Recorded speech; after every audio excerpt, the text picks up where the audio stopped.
I went on a blind date to finally move on with my life, but the woman sitting alone at that table, just dumped by her own date, was my ex. The same ex who once loved me so fiercely she destroyed us with it. Serena Duvall, the second grade teacher with the brightest smile in Clover Ridge, but also the woman who stalked my every move, monitored my every dollar, and accused me of cheating night after night because of innocent business messages on my phone. I'm Caleb Brooks, a third-generation Tennessee farmer who gave that woman 3 years and a promise of forever. But her jealousy buried us both alive, and I walked away to save what was left of my soul. After the breakup, she did everything to win me back. She bought me things she never bought when we were together. She showed up. She begged. She wept bitterly on my porch in the rain. But by then, I had already moved on. She'd lost a rare treasure, and she knew it. So when I found her there that night, alone, abandoned, mascara running, the very thing she always feared now happening to her, I froze. But here's what I can't explain. Why was my heart pounding? Why couldn't I just walk away? And the bigger question, the one that haunts me still, why was the woman who once couldn't trust me now, the one praying I'd come back? What would you have done if you walked in and saw your past sitting right where your future was supposed to be? Let me take you back to the beginning of that night. I almost didn't go. I stood in my bedroom holding 2 shirts, a blue one and a gray one, like my whole future hung on the choice. The truth is, I didn't care about the shirts. I cared that my hands were shaking, and I couldn't figure out why a grown man who wrestled bulls and drove tractors through floods was scared of one dinner. It had been 11 months since Serena. Outside my window, the Tennessee sun was sinking low over my soybean fields, turning everything the color of melted butter. The smell of fresh-cut hay drifted through the screen. My old hound dog, Biscuit, barked at squirrels that wasn't worth the trouble. This was my whole world.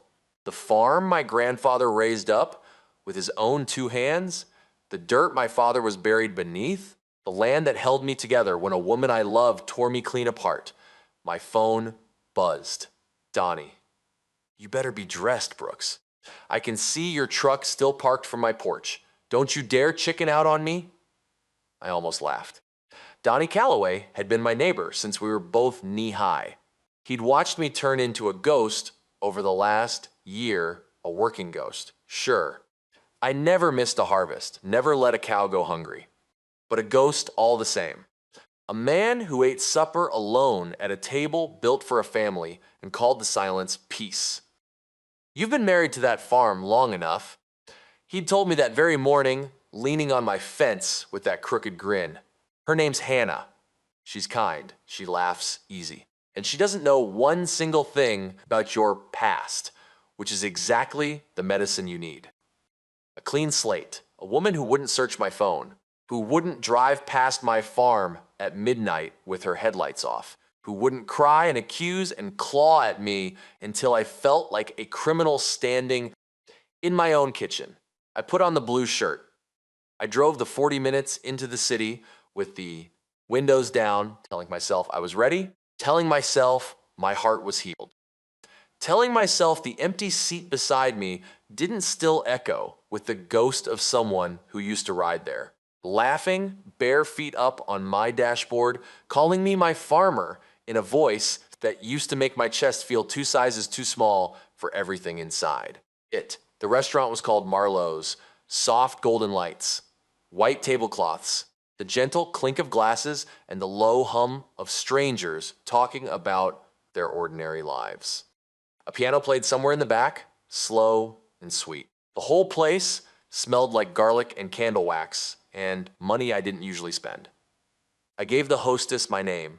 She smiled and said, my date hadn't arrived yet, then started walking me toward a table by the window. And that's when the floor dropped out from under me. Because there, just 3 tables over, sitting completely alone, was Serena. My heart slammed against my ribs so hard I was sure the whole room could hear it. She hadn't seen me yet. She was staring down at her own hands, twisting a cloth napkin into a tight, tortured knot. There were 2 glasses of water on her table. 2, and an empty chair across from her, pushed back at a crooked angle, like somebody had stood up fast and didn't care enough to push it in. Somebody had left her. I knew that posture. I knew those shoulders. Lord help me, I had held those shoulders through thunderstorms and bad dreams. And even from across that room, I could see them trembling. Her mascara had run in 2 thin, gray rivers down her cheeks. She wiped at them quick with the back of her hand, then glanced toward the door. Once, twice, like she was praying with everything in her that someone would come walking back through it. Nobody did. And I stood there, frozen solid, the hostess still chattering somewhere beside me, the piano still playing, my own blind date due to arrive any minute now, staring at the one woman on God's green earth I had sworn I'd never let near my heart again. I should have turned around. I had every right to. After everything she'd done, every accusation, every midnight phone call, every time she made me feel like a liar for simply doing my job, I had earned the right to walk straight back out that door and never look back. But I didn't move, and then she turned her head, and she saw me.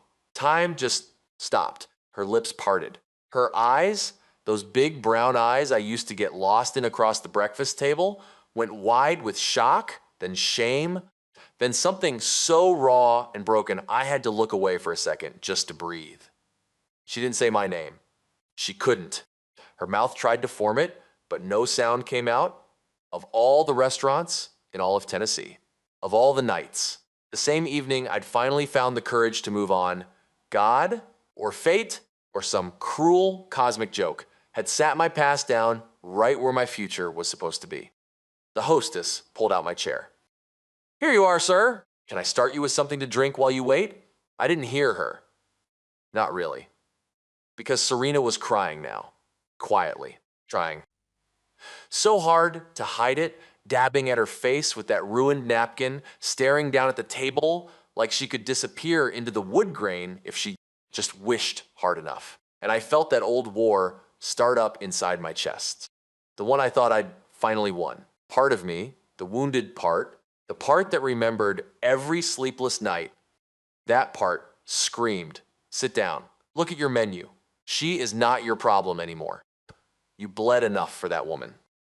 But there was another part, a quieter part, the part my grandmother put in me when I was a boy on her knee in that little white church on Clover Ridge Road. The part that whispered, "Caleb, look at her.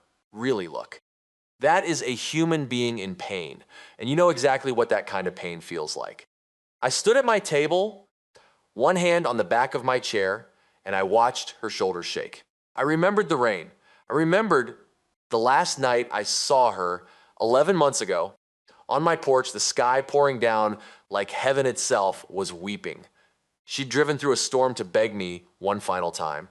Soaked to the bone, her hair plastered to her face, holding a box of things she'd bought me. A leather jacket I never asked for. A watch worth more than my best calf.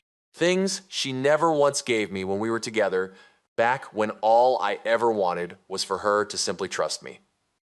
"I'll change, Caleb," she'd sobbed that night, rain and tears all running together. "I swear before God I'll change. Just give me one more chance. Please, please don't make me lose you."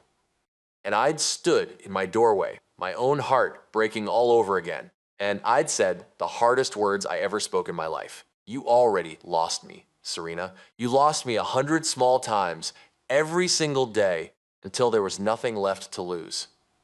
She'd crumpled right there on my porch steps, and I'd closed the door, and I'd leaned my back against it and slid down to the floor and cried like a child while the storm raged on the other side. That was 11 months ago. And now here she sat, abandoned, humiliated. The very thing she had spent 3 years terrified of, being left, being not enough, being the woman crying alone while everyone else moved on, it had finally happened to her. The thing she feared had hunted her down and caught her.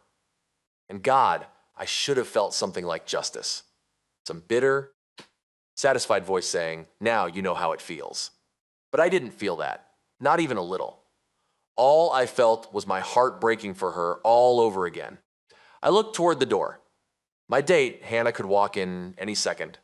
The clean slate, the fresh start, the good and simple future I drove 40 miles to find. I looked back at Serena, alone and shaking in the candlelight. And I made a choice that I still can't fully explain to this day. I let go of my chair and I started walking toward her. One step, then another. My boots quiet on the soft carpet, my heart hammering louder with every inch I closed between us. 3 tables. 2. The piano swelled.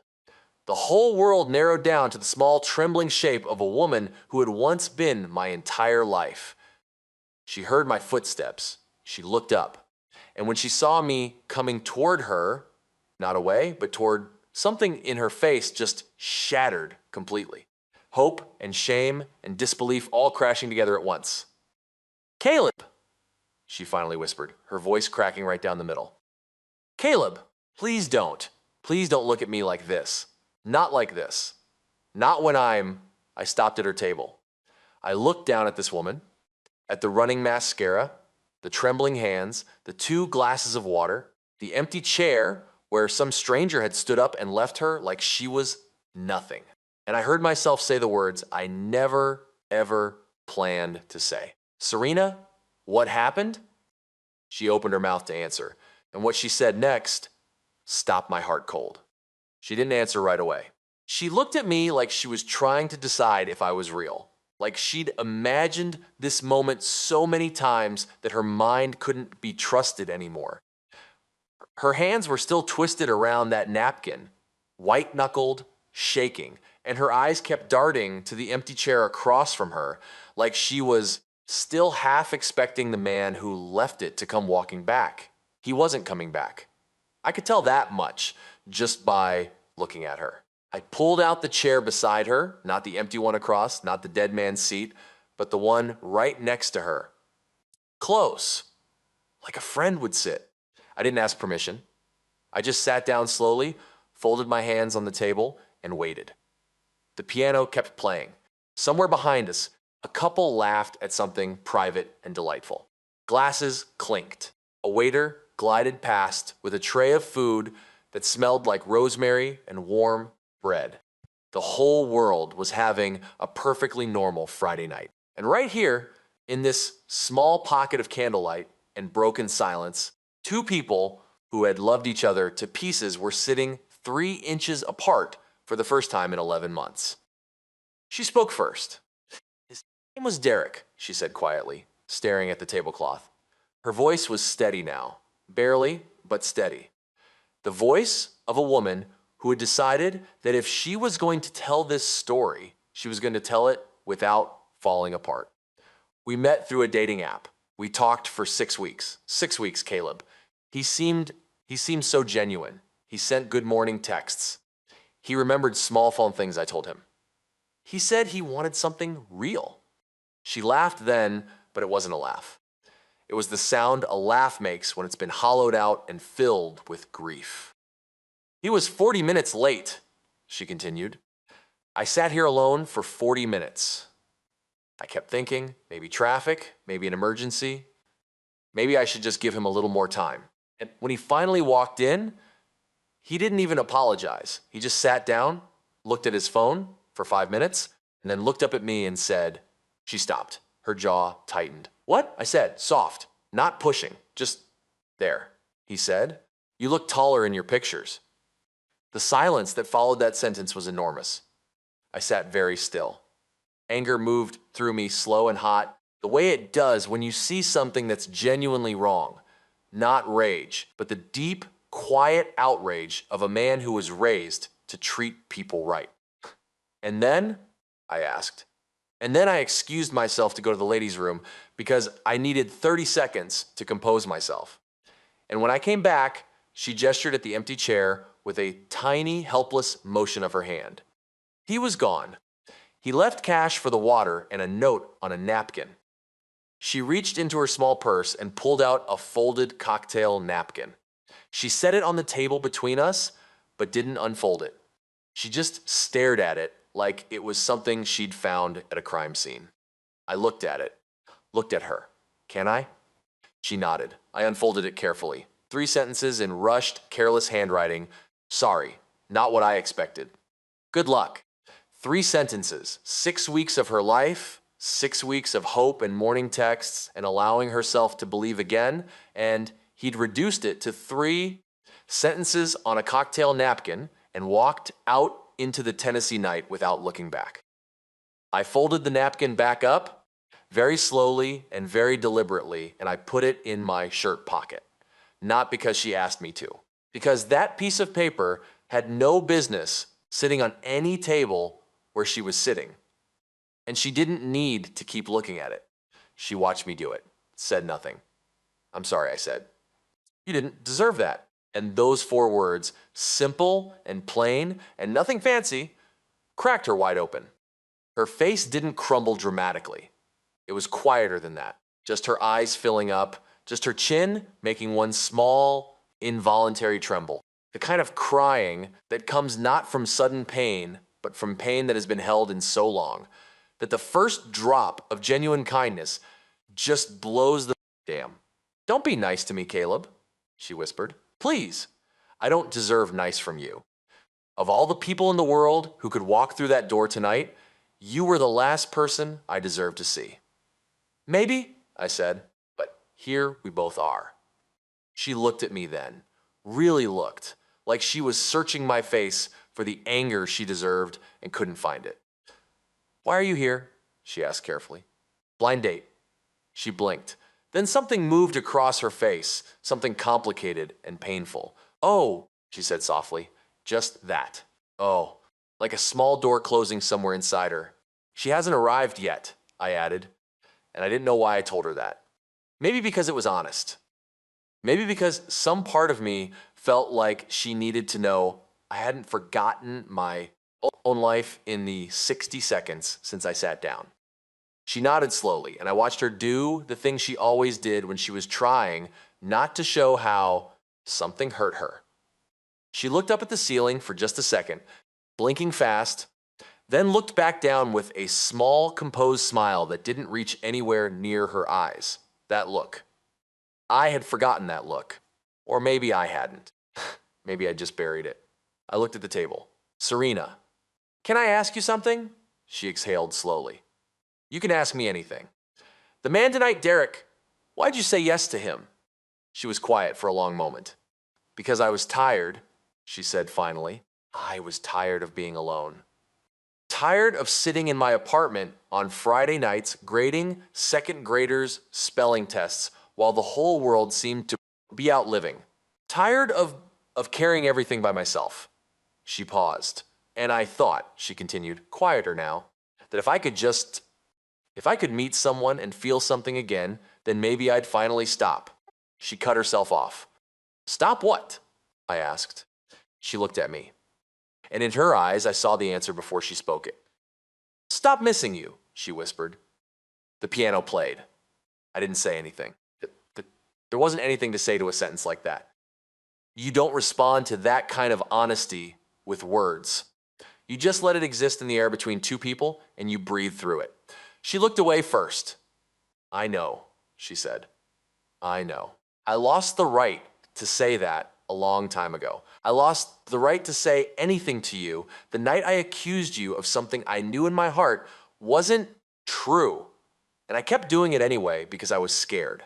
Because I was so terrified of being left that I left first in every way that mattered. I pushed you out before you could push me out.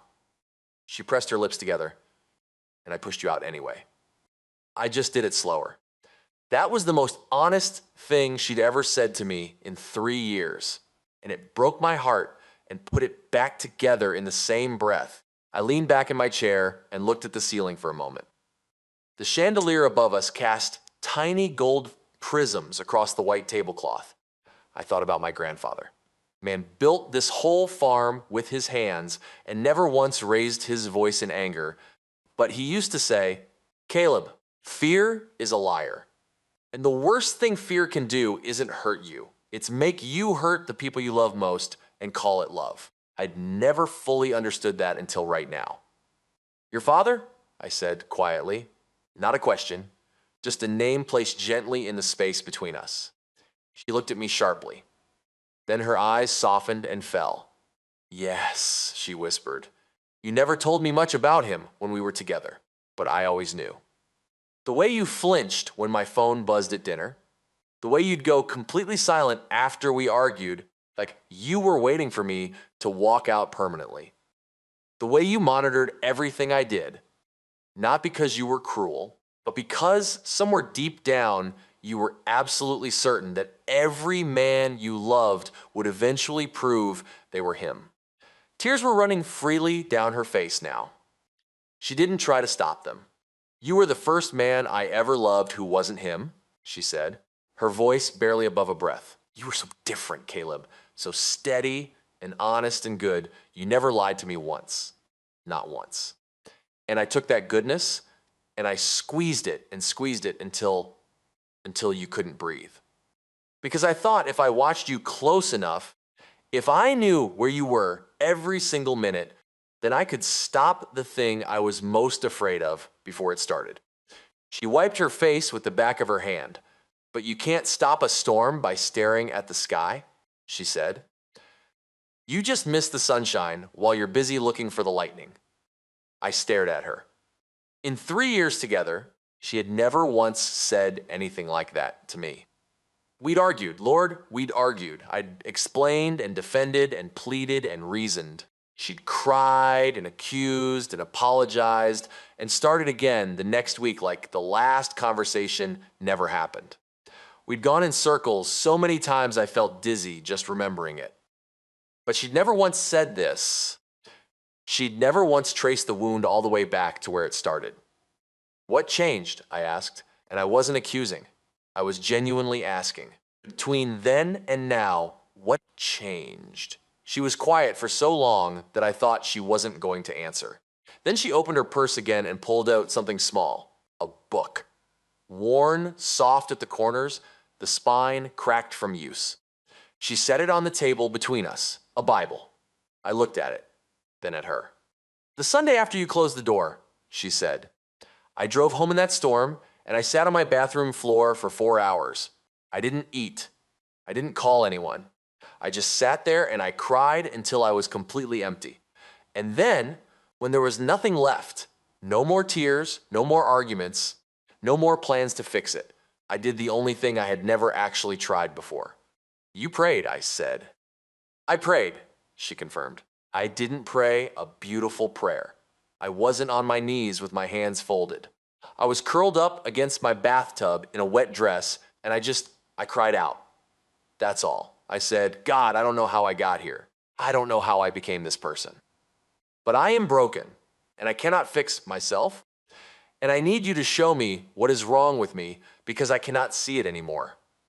She touched the Bible gently. And he answered me, not with lightning or a voice from heaven, just slowly. Through a pastor who said something one Sunday morning that hit me so hard I had to pull the pew in front of me just to stay upright. He said, some of us are not afraid of being alone. We are afraid of being abandoned. And we learn that fear so young that we don't even know it's fear anymore. We think it's love. We think it's care. We think it's being a good partner. But it is fear wearing love's clothing, and it will destroy every good thing you build until you let God heal the root. She looked up at me. The root, Caleb. Nobody ever talked to me about the root before. Every therapist I saw talked about my behaviors, what I was doing, what I needed to stop doing. But nobody asked me why the root was so tangled. Nobody helped me trace it all the way back to a little girl sitting on a staircase at midnight, listening to her mother cry in the kitchen after her father didn't come home again. My throat tightened. I'm sorry, I said. I'm sorry for that little girl. She didn't need your pity, Serena said gently. She needed healing, and she finally went and got it. She paused. I spent 8 months in counseling, real counseling, not just talking about what I did wrong, digging into why. 8 months, Caleb, every single week.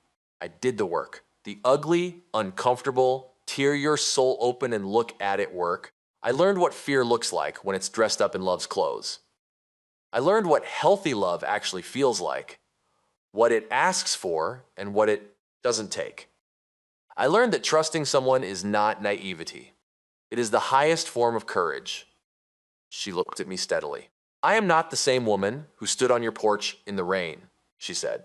I am not the woman who went through your phone and found a business email and turned it into a trial. I am not her anymore. I know that doesn't give me the right to ask you for anything. I know you have moved on. I know you have a date walking through that door tonight. I am not asking you for anything, Caleb. I just need you to know. Her voice broke. She steadied it. I need you to know that you were not wrong about me.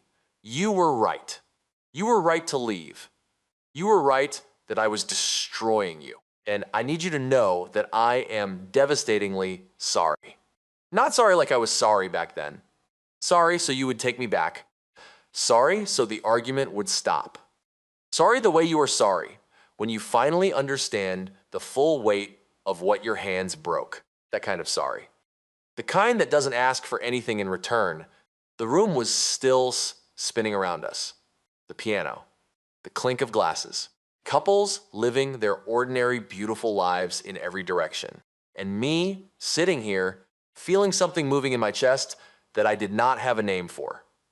My phone buzzed. I looked down. A text from an unknown number, Hannah. Hey, Caleb, I'm so sorry. My sister just went into labor early. I can't make it tonight. Rain check? I hope you understand. I stared at that message. In the span of 20 minutes, the woman I came here to meet had vanished, and the woman I never planned to see again had laid her whole healed soul bare in the candlelight of a restaurant called Marlowe's, while a piano played in the background like God himself had set the scene. I set the phone face down on the table. Your date? Serena asked, reading something in my expression. She had a family emergency, I said. She's not coming. Serena's face moved through 100 emotions in 3 seconds, and to her enormous credit, she kept every single one of them dignified. She didn't smile. She didn't let relief show. She just nodded, once carefully, like she understood that this information belonged to me and not to her. I'm sorry, she said simply. I hope everything is okay with her. I looked at her, this woman. This changed, battle-scared, honest, quietly radiant woman sitting across from me in a restaurant where some fool had left her alone with 2 glasses of water and a note on a cocktail napkin. And I felt something I had not felt in 11 months. I felt afraid, not of her, not of what she'd been, but of what I still felt, sitting 3 inches away from her in the candlelight.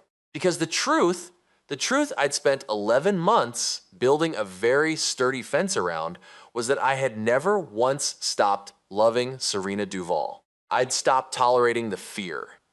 I'd stopped absorbing the accusations. I'd stopped being her emotional punching bag.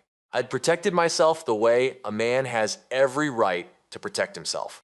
I had survived. But love isn't something you survive. It's something that survives you. And it was sitting right here in a blue dress with mascara on her cheek and a worn Bible on the table between us, waiting to see what kind of man I was going to be. I reached across the table, not to hold her hand, not yet. Just I reached across and I turned her water glass right side up from where it had been slowly tipping, and I steadied it. Such a small thing, but she saw it, and her breath caught. Caleb, she whispered, what are you thinking right now? I was quiet for a long moment. The piano played one final slow chord and stopped. I'm thinking, I said slowly, that this farm has been very quiet for 11 months. She blinked. I'm thinking, I continued, that a man can stay busy enough to avoid thinking about a thing. That the thing doesn't go anywhere just because you stopped thinking about it. I looked at her directly. And I'm thinking that I drove 40 miles tonight to find a fresh start. But I'm sitting here wondering if maybe, a fresh start doesn't always mean a new beginning. Sometimes it means the same story, told better, by people who finally learned how. Her tears came again, silent and clean this time, not the broken, desperate tears of a woman on a rainy porch. These were different. These were the tears of someone who had been lost in the dark for a very long time and just saw faint, distant, but real. The first light of something. I'm not asking you to trust me tonight, she said carefully. I'm not asking you for anything tonight. I wouldn't do that. But she reached across the table, and for the first time in 11 months, her fingers touched my hand. Just the tips. Just barely. Like a question mark. Could we, she started, could we just have dinner? Just tonight. Just two people who used to love each other. Having dinner. No past, no future, no pressure. Just this. I looked down at her fingers on my hand. I looked up at her face. And I thought about my grandfather who used to say, son, God doesn't waste anything. Not one tear. Not one broken thing. He's got a plan in the wreckage. You just have to trust him enough to look. I turned my hand over slowly, and I held hers. Yeah, I said quietly. Let's have dinner. And for the first time in 11 months, Serena Duval smiled. Not the performed smile, not the one she wore when she was holding pain behind her teeth. The real one. The one that started in her eyes and lit up everything around her like dawn, breaking slow and golden over an open field. The waiter appeared beside us. Are you two ready to order? I didn't look up right away. I was too busy watching the light come back into her face. Yeah, I said again. I think we finally are. We ordered like two people who had forgotten they were hungry. Serena got the herb-roasted chicken. I got the ribeye, medium, the way I always ordered it. And when the waiter asked if we wanted wine, we both said water at exactly the same time and then looked at each other, and something small and warm flickered between us, like a candle catching in a breeze. She laughed, a real one this time, soft and surprised, like it escaped before she could stop it. And I felt that laugh land somewhere in the middle of my chest and just stay there, warm and settled the way a good thing feels when it belongs. We talked, not about the past, not yet. We started Safe, her classroom, my harvest. She told me about a little boy named Marcus in her second grade class who decided that the letter Q was personally offensive to him and had staged what she called a full academic protest by refusing to write it on any assignment. He crossed it out, she said, her eyes bright.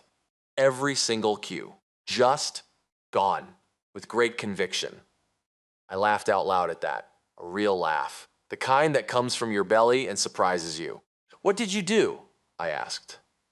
I gave him a week, she said, and then I told him that the word queen started with Q, and that quiet started with Q, and that question, the word for every curious thought he'd ever had, started with Q. She smiled. He reconsidered. Diplomatically handled, I said. I've had practice, she said, and just like that, the air shifted. The word hung between us, gentle and honest, and we both understood what kind of practice she meant. I leaned forward slightly.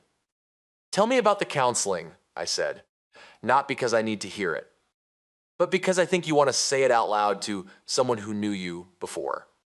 She looked at me for a long moment, weighing something. Then she set down her fork and folded her hands and told me everything. She told me about the first session when her counselor, a calm, silver-haired woman named Dr. Patricia Hale, asked her to describe her earliest memory of feeling unsafe, and how Serena had sat in that leather chair thinking the question didn't apply to her, because she'd never been in physical danger. She'd never been in an unsafe home. Her mother had been loving and present and strong, and then the memory came, quiet and sudden and devastating. She was 7 years old.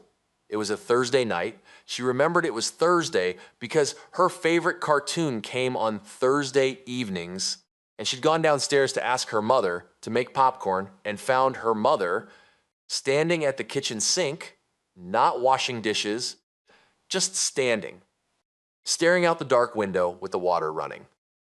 And her mother was crying without making a sound. just tears running down her face while her hands gripped the edge of the sink and the water ran cold and unused.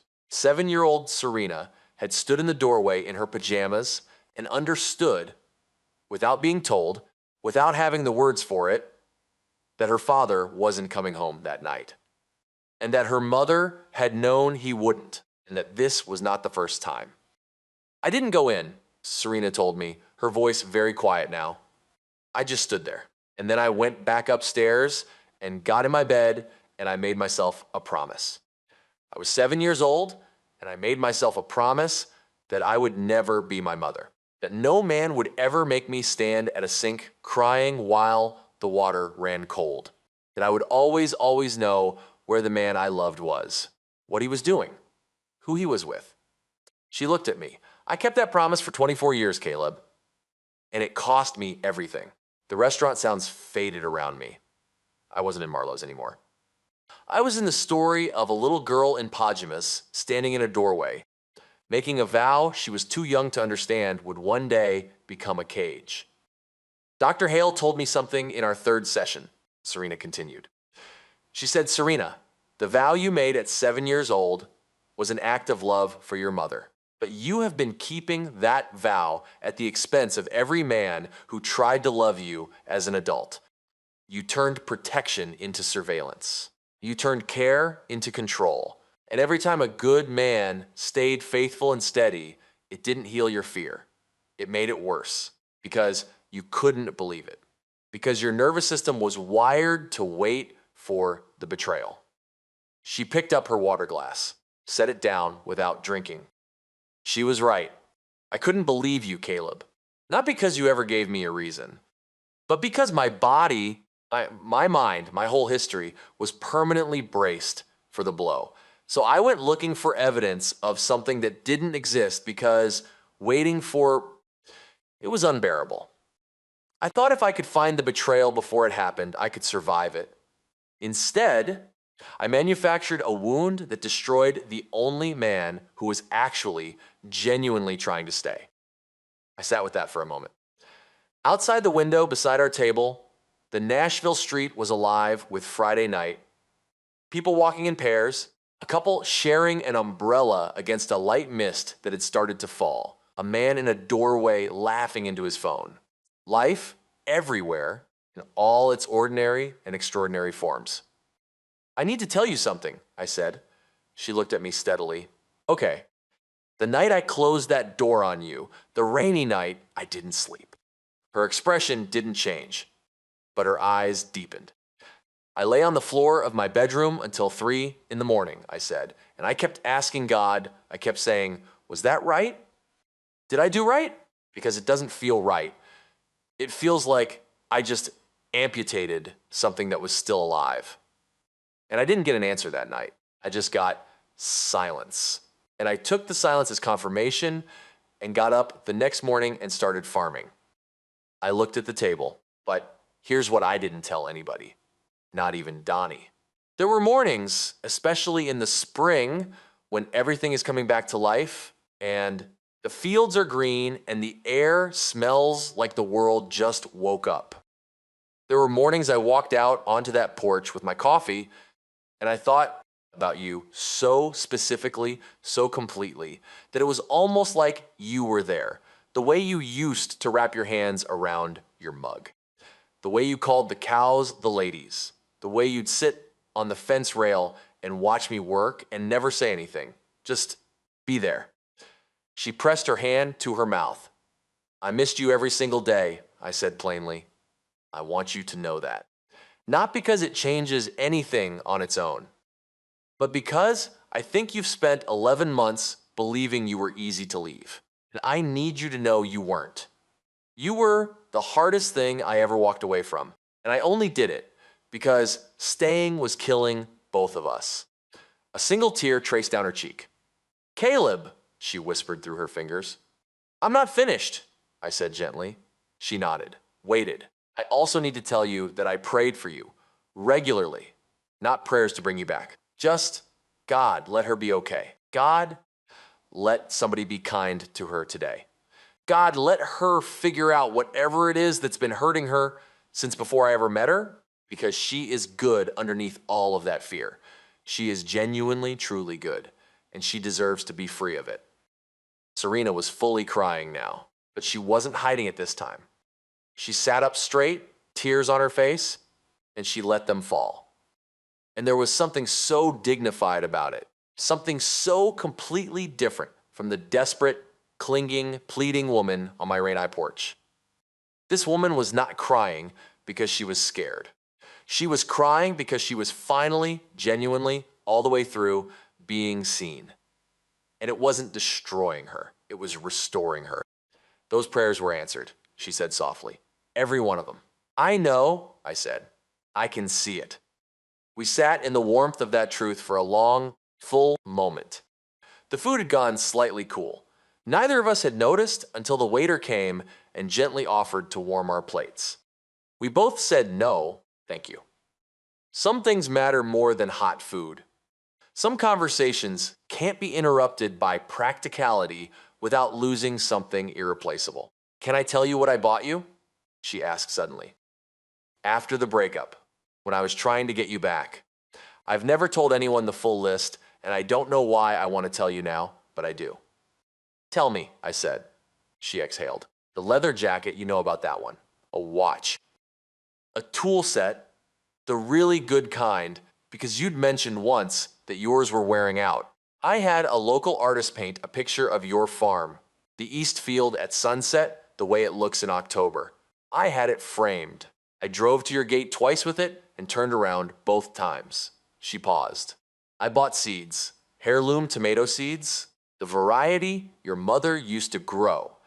Because I remembered you said you couldn't find them anywhere since she passed. I found them at a specialty grower in Kentucky. I mailed those. I don't know if you ever got them. I stared at her. I had gotten them. 8 months ago, an unmarked padded envelope with a Kentucky return address, no name. Just seeds and a small card that said, your mother's garden deserves to come back. I hadn't known who sent them. I'd planted every single one. Those tomatoes came up, I said quietly. They're growing right now. Along the south fence, her breath caught. Really? Really? She looked at me with an expression I don't have words for. It was somewhere between joy and sorrow and wonder, all pressed together into one human face. Good, she whispered. Good. Something good came from it then. A lot of good things came from it, I said. You just couldn't see them from where you were standing. She tilted her head slightly, questioning. You leaving gave me the silence I needed to hear God, I said. I'd gotten so caught up in managing the situation, defending myself, keeping the peace, walking on eggshells in my own house, that I'd stopped actually listening. After you were gone, it got very quiet. And in that quiet, I heard some things I needed to hear about myself too. Ways I'd checked out emotionally. Ways I'd gotten proud and stopped being tender. Ways I could be a better man. I met her eyes. We both needed the winter, I said, so we could come into spring different. She was quiet for a long moment outside. The mist had become a soft, steady rain. It tapped against the window beside us like gentle fingers. The restaurant had thinned out around us. Most of the other diners gone, tables being quietly reset, the piano long silent. We had been here for almost 2.5 hours, and I had not once looked at my phone or my watch. Caleb, she said finally, I have to ask you something, and I need you to answer me honestly, even if the honest answer hurts. Always, I said. Is there any part of you, even a small part, that thinks there could be a road back? Not tonight. Not tomorrow. I'm not asking for a commitment or a promise. I'm just asking, is the door completely closed? Because if it is, I need to know that, and I will respect it, and I will thank God for this dinner and walk out of here with more than I deserved already. She held my gaze without flinching. But if there's even a sliver of a door, I need to know that too. Not so I can push it open.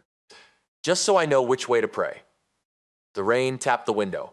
I thought about my grandfather's farm. The East Field specifically. There was a section of fence on the east field that had been destroyed in a flood 4 years ago. Posts snapped, wire torn up, the whole line gone. I'd stood there, looking at it the morning after the water receded, and thought, that's done. That's finished.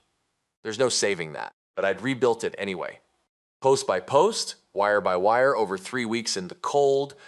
And when it was done, it was the strongest section of fence on the whole property. Because rebuilt things, done right, carry the memory of what broke them. They account for it. They're reinforced in exactly the places that failed before. I looked at Serena Duval across the candlelit table. This woman who had broken something between us completely. This woman who had gone into the wreckage of herself, post by post, wire by wire, and rebuilt something stronger. This woman who had sat on a bathroom floor and cried out to God and then done 8 months of the hardest work a human being can do, not to win me back, but to become whole. This woman who had mailed me my mother's tomato seeds from a specialty grower in Kentucky without signing her name because she wanted to give me something beautiful with no strings attached. The door, I said slowly, is not closed. She breathed in sharp and quiet. But I need you to hear me, I continued. I am not the same man either. I'm slower to open. I'm more careful. I have worked very hard to build something peaceful inside myself, and I will not sacrifice that peace on the altar of feeling something. Feeling something is not enough. Love is not enough on its own if it isn't also safe. Do you understand what I'm saying? I understand, she said immediately. Firmly, I don't want you to sacrifice your peace, Caleb. I would rather lose you completely than cost you your peace. That is the truest thing I can tell you. And I believed her. God help me. Sitting in that chair in that emptying restaurant with the rain on the window and the candle burning low between us, I believed her completely. And that believing was the miracle, because I am a careful man, a slow man. A man who checks the ground before he steps and reads the weather before he plants. I don't believe things easily. I trust what I can touch and measure and watch grow over time.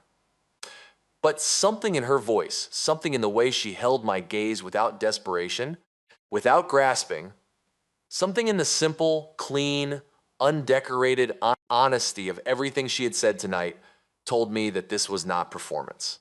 This was not the old Serena trying a new strategy to get what she wanted. This was a woman who had been to the bottom of herself and come back up different. I stood up slowly from my chair. She watched me, uncertain, waiting. I walked around the table to her side. I stood beside her and held out my hand, not to pull her into an embrace, not a dramatic gesture, just a hand, extended, offered, hers to take or leave. She looked at my hand, she looked up at my face, and she placed her hand in mine, and I helped her to her feet. We stood face to face for the first time in 11 months, close enough that I could see the faint freckle beneath her left eye that I used to call her secret, because most people never got close enough to see it. Close enough that I could smell the faint trace of the perfume she'd worn every day for as long as I'd known her. Something warm and gentle, like cedar and rain. I'm not promising you forever tonight, I said. I want to be clear about that. I know, she said. I'm not promising you next month. I'm not even promising you next week. I know. What I'm saying is, let's find out. Let's do this right this time. Slow, honest, with God in the middle of it and both of us wide awake. Her chin trembled, just once. Yes, she said. Just that. Just yes. Like it was the only word in the language and it contained everything. I reached up and with one thumb, very gently, I wiped the last trace of mascara from her cheek. She closed her eyes when I did it, and when she opened them again, they were clear. I paid the bill. I walked her out into the soft Nashville rain, and I held my jacket over her head, even though I was getting rained on, because some things you do not calculate, you just do them. Because they are right. Because she is worth getting rained on. We stood on the sidewalk outside Marlowe's in the warm summer rain. the street lamps making the wet pavement glow gold, the city moving and breathing around us like it always had and always would. My car is that way, she said, pointing left. I'll walk you, I said. So we walked, side by side. Not holding hands yet, there was time for that. Not making promises, there was time for that too. Just walking together through the rain in the direction of wherever God was taking us next. Halfway down the block, she said quietly, Caleb? Yeah, thank you for not walking the other way tonight. I thought about that empty chair, that cocktail napkin. The way she'd been sitting there alone, trying so hard not to fall apart. Some things, I said, you don't walk away from twice. She was quiet for a moment. Then she reached out, and her fingers found mine in the dark. And I held on. We didn't fall back into love that night like a movie. We didn't kiss in the rain or make grand declarations on the sidewalk. Real life isn't a movie, and real healing isn't a montage. It's slower than that and more sacred than that, and worth far more than anything Hollywood ever put on a screen.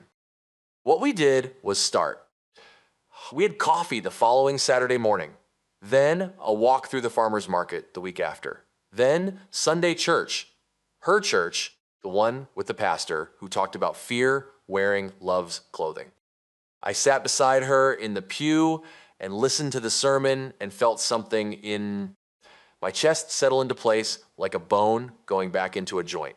By October, she was at the farm, standing at the south fence with her hands wrapped around a mug, watching the morning light move across the east field, the air smelling like harvest and cool earth and everything good that grows from a season of faithful tending. The heirloom tomatoes along the fence were long finished by then, but the plants were still there, still rooted, already preparing underground for next spring. She saw them and she went very still. They're beautiful, she said softly. They are, I agreed. But I wasn't looking at the tomatoes. She turned and caught me looking, and she shook her head with a small, shy smile, the kind she used to give me across the breakfast table in what felt like a different lifetime. Stop, she said.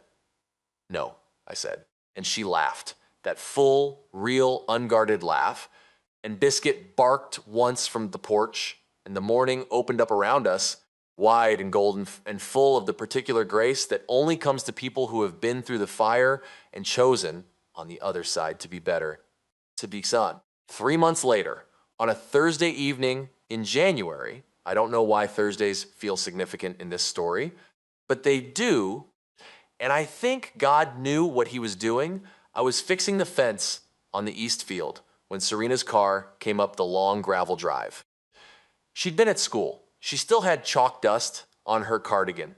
She walked across the frozen field in her school shoes, which was entirely impractical, and I watched her come toward me across the wide open land, and I thought, there she is. The way you think it when you've been looking for something a long time and finally see it from a distance. She stopped in front of me. Something in her face was different. She was holding something carefully in her expression, the way you hold something precious with both hands. I need to tell you something, she said. Okay, I said. I set down my fence pliers. I had my last counseling session with Dr. Hale today, she said. She said I've done the work. She said I'm ready, she said. She stopped, pressed her lips together. She said that the woman who walked into her office 11 months ago and the woman sitting in that chair today are genuinely different people. And she asked me what I wanted next. And I told her. The January wind moved across the field between us. What did you tell her? I asked. Serena looked at me with those clear, steady eyes, unafraid, not the absence of fear. That's not what courage is. Courage is feeling the fear and choosing love anyway. And she was choosing, right now, in a frozen field in January with chalk dust on her cardigan and school shoes on the wrong terrain and everything at stake. I told her, she said quietly, that I wanted to be someone worthy of a good man and that I happened to know one. I stepped toward her. She didn't step back. I took her face in both my hands, my farmer's hands rough and certain, and I looked at her for a long moment in the January light. "You already are," I said, and I kissed her. Right there in the east field, in the cold, with the frozen ground under our feet and the bare sky above, and the whole farm spread around us like a witness. And it wasn't a movie kiss. It was better than a movie kiss. It was the kiss of two broken people who had done the work and found their way back to something real. It was a beginning, again, but this time built on truth. I want to ask you something before I go. I've told you Caleb's story. I've told you Serena's story, but I want to ask you about yours, because somewhere watching this tonight, there is someone who recognizes themselves in Serena. Someone who loves fiercely but holds too tight. Someone who calls it protection when deep down it is fear. Someone who has watched a good thing slip through their hands because the wound from long ago was never healed. And somewhere watching this tonight, there is someone who recognizes themselves in Caleb. Someone who walked away not because they stopped loving, but because they had to choose themselves. Someone who has spent quiet mornings wondering if they made the right call. Someone who is afraid that what they lost cannot be rebuilt. I want to ask you this, and I want you to sit with it. Don't rush past it. If the person you let go or the person who let you go showed up tonight genuinely changed, genuinely healed, genuinely different, would you have the courage to hold out your hand? Or have you decided that some doors, once closed, must stay closed forever? And here's the harder question beneath that question. Have you done your own work? Have you traced your own wound all the way back to where it started? Or are you still carrying a 7-year-old's vow into a grown person's relationship and wondering why it keeps breaking? Because Caleb and Serena didn't get their second chance because the universe was kind. They got it because they both, separately in the dark, did the work. They got it because God doesn't waste broken things. He rebuilds them, stronger in the broken places, reinforced where they failed before. And that is available to you, not just in love, in every broken place in your life. The question is whether you're willing to go back to the root. Drop your answer in the comments. Tell me, have you ever lost someone who was a rare treasure? Have you ever been the one who lost themselves? And if you got one more chance, what would you do differently? I read every single comment, and I'll see you in the next story.